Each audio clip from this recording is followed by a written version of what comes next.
2 লাখ চাকৰি সকলোৰে মুখে মুখে এতিয়া 2 লাখ চাকৰিৰ কথা এনেকুৱাও প্ৰশ্ন আহিছে যে এই 2 লাখ চাকৰি কেতিয়া ওলাব এডভাৰটাইজমেণ্ট কেতিয়া আহিব কোনটো ডিপাৰ্টমেণ্টত কিমান পোষ্ট আহিব আৰু পৰীক্ষাবোৰ কেনেকৈ হ'ব প্ৰথম কথা মুখ্যমন্ত্ৰী মহোদয়ে কৈছে যে আগন্তুক 5 বছৰত 2 লাখ চাকৰি দিব মানে এইটো নাভাবিব যে এদিনতে আপোনালোকে 2 লাখ চাকৰিৰ এডভাৰটাইজমেণ্ট পাই যাব তেনেকুৱা নহয় অহা 5 বছৰত আপোনালোকে 2 লাখ পাব পাৰে কিন্তু প্ৰথম পৰ্যায়ত যদি চাই প্ৰায় 70-80 হাজাৰ পদৰ হয়তো এডভাৰটাইজমেণ্ট আহিব আৰু এই 70-80 হাজাৰত শিক্ষা বিভাগত আটাইতকৈ বেছিকৈ আহিব প্ৰায় 35-40 হাজাৰ স্বাস্থ্য বিভাগত হয়তো 30 হাজাৰমান আহিব ADRE 3.0 20-25 হাজাৰ হয়তো আহিব পাৰে মই এটা আইডিয়া কৰিছোঁ আনুমানিক বা তাতকৈ অলপমান কমিবও পাৰে কাৰণ এটা ফেজতেই হয়তো ইমানখিনি পদ মুকলি কৰি নিদিব বাকী বহুতৰে প্ৰশ্ন আহি আছে যে এই যে এছিষ্টেণ্ট ইঞ্জিনিয়াৰ জুনিয়ৰ ইঞ্জিনিয়াৰ বা APSCৰ আণ্ডাৰত বাকী যিমানবোৰ এক্সামছ হয় সেইবোৰ পদ আহিবনে নাহে তেনেকুৱা ধৰণৰ প্ৰশ্ন আহি আছে চাওক 2 লাখ যিহেতু পদ আছে 2 লাখৰ ভিতৰত সকলোবোৰ ইনক্লুড হৈ থাকিব PNRD হওক PWD হওক বা যিমানবোৰ ডিপাৰ্টমেণ্ট আছে সকলোৰে পৰা এই যেই বা যিমানবোৰ ব্ৰাঞ্চ আছে সকলোৰে পোষ্ট আপোনালোকে পাব আৰু ছেপ্টেম্বৰ অক্টোবৰ মাহৰ পৰা লাহে লাহে আপোনালোকে গম পাই থাকিব ৰিচেণ্টলি আপোনালোকে দেখিলে যে ভেটেনেৰি ডিপাৰ্টমেণ্টৰ প্ৰায় 150 মান পদৰ এডভাৰটাইজমেণ্ট আহিছে APSCয়ে দিছে গতিকে এনেকৈ 2 লাখ হৈ থাকিব একেলগে 2 লাখ চাকৰি ওলাব বুলি যিসকলে ভাবি আছে তেনেকুৱা নহয় কিন্তু প্ৰথম পৰ্যায়ত যথেষ্টখিনি ওলাব আৰু এইখিনি সময়ত আপোনালোকৰ এটা ভাল চান্স পাব ইয়াতে চাকৰি ল'ব পাৰিব হয় স্বাস্থ্য আৰু শিক্ষা বিভাগত আটাইতকৈ বেছি ওলাব কিন্তু বাকী বিভাগতো আপোনালোকে পাব চ' ADRE 3.0 এটা হিউজ ভেকেঞ্চি লৈ আহিব গতিকে আগন্তুক 5 বছৰত হয়তো প্ৰত্যেক বছৰে কিছুমান পদ আহি থাকিব ইম্পৰ্টেণ্ট কথা কি হ'ল জানে এতিয়া যিসকল এক্সপিৰিয়েঞ্চ আছে তেওঁলোকৰ বয়স মই আপোনালোকে হয়তো বেয়া পাব পাৰে মই কথাটো কোৱাৰ কাৰণে এনেকুৱা যদি হৈ গৈছে ধৰক 2-3 বছৰৰ পাছত বা এবছৰৰ পাছত তেওঁলোকে এলিজিবল নহ'বও পাৰে কাৰণ কাৰোবাৰ যদি 35 হৈছে কাৰোবাৰ যদি 39 হৈছে কাৰণ এটা এজ ক্ৰাইটেৰিয়া থাকে গতিকে সেই ক্ৰাইটেৰিয়াটোৰ ওচৰে পাজৰে যদি আপোনালোকে আছে তেনেহ'লে অলপমান ভালদৰে প্ৰিপেৰেশ্যন কৰক বা অলপমান চিন্তা চৰ্চা কৰি ফিউচাৰ প্লানিঙো কৰক কাৰণ 5 বছৰ হোৱালৈকে আপোনালোকৰ বয়স হয়তো ৰৈ নাথাকিব পাৰে গতিকে এই বছৰে ভালদৰে প্ৰিপেৰেশ্যন কৰক লগতে বেকআপ প্লান এটাও ৰাখক সৰু সুৰা বিজনেছ বা যদি কিবা ভাবিব পাৰে সেইবোৰো কৰক দ্বিতীয়তে যিসকলৰ মূল লক্ষ্য কেৱল চৰকাৰী চাকৰি তেওঁলোকৰ বেকগ্ৰাউণ্ডত যদি কোনো ধৰণৰ প্ৰব্লেম নাই বা নিজে চলি থাকিব পাৰিছে প্ৰিপেৰেশ্যনো কৰি থাকিব পাৰিছে তেওঁলোকক মই এটাই কওঁ যে ভালদৰে পঢ়ক তাৰ বাহিৰে বেলেগ মানে উপায় নাই যোৱাকালি মই এটা ভিডিঅ'ত কৈছিলোঁ যে অলপমান ছ'চিয়েল এক্টিভিটিজ কৰক আৰু পঢ়ক ঠিক আছে অলপমান ঘূৰা ফুৰাও কৰক মানুহৰ লগত কথা বতৰা পাতক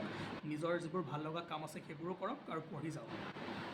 আৰু এনেকুৱা কিছুমান এক্সপিৰিয়েঞ্চ আছে যিসকলৰ মানে ফাইনেন্সিয়েল কণ্ডিশ্যন ইমান ভাল নহয় বহুতো দুখীয়া ঘৰৰ ল'ৰা ছোৱালী আছে তেওঁলোকে না বিজনেছো কৰিব পাৰে বা প্ৰিপেৰেশ্যনৰ কাৰণেও তেওঁলোকে ইমান সাহস নাপায় কাৰণ ঘৰখনো চলিব লাগে পঢ়িবও লাগে কি কৰিব এনেকুৱা বহু এক্সপিৰিয়েঞ্চ আছে যিসকলৰ কথা মই বুজি পাইছোঁ দিন হাজিৰা কৰিও কিছুমানে পঢ়ি আছে গতিকে তেওঁলোকৰ অলপমান কষ্ট হ'ব এই যাত্ৰাটোত আৰু বিশেষকৈ মই তেনেকুৱা এক্সপিৰিয়েঞ্চবোৰক সহায় কৰিব চেষ্টা কৰিম মই যিমানখিনি পাৰোঁ মোৰ ফালৰ পৰা গতিকে সেইখিনি ষ্টুডেণ্টক সেইখিনি এক্সপিৰিয়েঞ্চক মই যিমান পাৰোঁ সহায় কৰিম আপোনালোকে চিন্তা কৰিব নালাগে কিন্তু আপোনালোকে ষ্ট্ৰাগল কৰিব লাগিব কষ্ট কৰিব লাগিব উপায় নাই তাৰ বাহিৰে বেলেগ উপায় নাই আৰু যিসকলে ভাবিছে যে চাকৰি নালাগে প্ৰাইভেটকৈ কিবা কৰিব পাৰোঁ বা এতিয়া আপোনাৰ ফৰেইন লেংগুৱেজ শিকাৰ নতুন আঁচনি আহিছে সেইবোৰো কৰিব পাৰে CM ফ্লাইট স্কিম ল'ব পাৰে তাৰ আণ্ডাৰত জাপানী বা বিদেশী ভাষা শিকি বেলেগত চাকৰি কৰিবও পাৰে বা যদি কোনোবাই ষ্টাৰ্টআপ কৰিম বুলি ভাবে সেইবোৰো কৰিব পাৰে ব্যৱসায় বাণিজ্য কৰিবও পাৰে মানে কিবা এটা কৰিব লাগে এনেই বহি থকাতকৈ এনে যদি বহি থকা যায় তেনেহ'লে আপোনাৰ ডেভেলপমেণ্টটো নহ'ব মানে পাৰ্চনেল ডেভেলপমেণ্টৰ মই কথা কৈছোঁ হয়তো প্ৰথম অৱস্থাত ক'ৰবাত পইচা 2 টকা কমো হ'ব পাৰে যদি কিবা পাইছে অলপমান কৰিব এক্সপিৰিয়েঞ্চ হ'ব পৃথিৱীখন দেখিব কাম কেনেকৈ কৰে কি হয় সেইবোৰ বুজি পাব চ' লাইফটো আপোনালোকে বেলেঞ্চ বনাই চলিব লাগিব অকল চাকৰি বুলি যদি ভাবি আমি ৰৈ থাকোঁ তেনেহ'লে নহ'ব। পঢ়ি থাকক। আৰু আটাইতকৈ ডাঙৰ কথা, মুখ্যমন্ত্ৰী মহোদয় ডাঙৰীয়াই কৈছিলে যে 7 লাখ এক্সপিৰিয়েঞ্চ মানে পৰীক্ষাৰ্থীয়ে পৰীক্ষা দিছিলে এডিআৰই ফাৰ্ষ্ট ফেজত, ছেকেণ্ড ফেজত 14 লাখে দিছিলে নে 20 লাখে দিছিলে, মই পাহৰিছোঁ একজেক্ট ডাটাটো। এইবাৰ আৰু বাঢ়িব পাৰে, কাৰণ ছিষ্টেমৰ ওপৰত মানুহৰ বিশ্বাস আহিছে, কনফিডেঞ্চ আহিছে, আৰু কম্পিটিশ্যন টাফ হ'ব। চাওক, 20 লাখেই দিয়ক, 10 লাখেই দিয়ক, 30 লাখেই দিয়ক বা 40 লাখেই দিয়ক, চাকৰি কিমানে পাব? 1 লাখ বা 1.5 লাখ, মানে আগন্তুক 5 বছৰত। বাকীখিনিয়ে কিন্তু নাপায়। এতিয়া কোনে পাব কোনে নাপায় সেইটো ভগৱানে জানে, আৰু আপোনালোকে জানে, যিসকলে কষ্ট কৰি আছে তেওঁলোকে পাব। গতিকে মই ইমানখিনিয়ে ক'ব বিচাৰিছোঁ যে আগন্তুক 5 বছৰত আপোনালোকে 2 লাখ চাকৰিৰ এডভাৰটাইজমেণ্ট হয়তো পাব পাৰে। 2 লাখ নহ'লেও 1.5 লাখ, 1,70,000 তেনেকুৱালৈ যাব পাৰে, কিন্তু 5 বছৰত একেদিনাখনেই তেনেকৈ নাহিব পাৰে। সেই হিচাপে আপোনালোকে প্ৰিপেৰেশ্যন কৰক। সকলোবোৰ ডিপাৰ্টমেণ্টতে আহিব, আৰু ভালদৰে যদি পঢ়ে, আজিকালি চব ট্ৰান্সপাৰেঞ্চি আছে। চ' চাকৰিৰ কাৰণে চিন্তা কৰিব নালাগে। আগৰ সময় নাই, আগতে পইচা দিলে কিবা দিলে চাকৰি হয় বুলি শুনিছিলোঁ, আৰু তেনেকুৱা হৈছিলোঁ, কিন্তু আজিকালি যদি মেৰিটত পায়, ভালদৰে যদি পঢ়ে, চাকৰি পাব। আৰু লগতে মই যিবোৰ ক'লোঁ, বিজনেছ, ষ্টাৰ্টআপ, প্ৰাইভেট ছেক্টৰত যদি কৰিব বিচাৰে, CM ফ্লাইটত যাব বিচাৰে, এই সকলোবোৰ এটা বেলেঞ্চ বনাই চলিব লাগিব, নহ'লে পিছত কিন্তু আপোনালোকৰ জীৱনটো অকণমান কঠিন হৈ যাব, ক্ৰিটিকেল হৈ যাব। ঠিক আছে। চ' ইয়াৰ বিষয়ে আমি কথা পাতি থাকিম। এই ছিৰিজটো আমি চলাই গৈ আছোঁ, যাতে প্ৰত্যেকজন এছপাৰেণ্টছৰ লগত ভালদৰে কথা পাতিব পাৰোঁ। তেওঁলোকৰ মনত যিবোৰ কথা চলি আছে সেইবোৰ যাতে আমি ভালদৰে মানে বুজিব পাৰোঁ বা বুজি পেলাই ডিছকাছ কৰিব পাৰোঁ, সেইখিনি আমি এই ছিৰিজটোত চলাই লৈ গৈ থাকিম। নেক্সট ভিডিঅ'ত কিহৰ ওপৰত ডিছকাছ কৰিব লাগে সেইটো জনাব। কিন্তু আপোনালোকৰ এতিয়া এটাই কাম হৈছে, পঢ়া কাম পঢ়ক। আৰু যিসকল একেবাৰে দৰিদ্ৰ এছপাৰেণ্টছ আছে, মানে মই ইন দ্য চেন্স কৈছোঁ, যিসকলৰ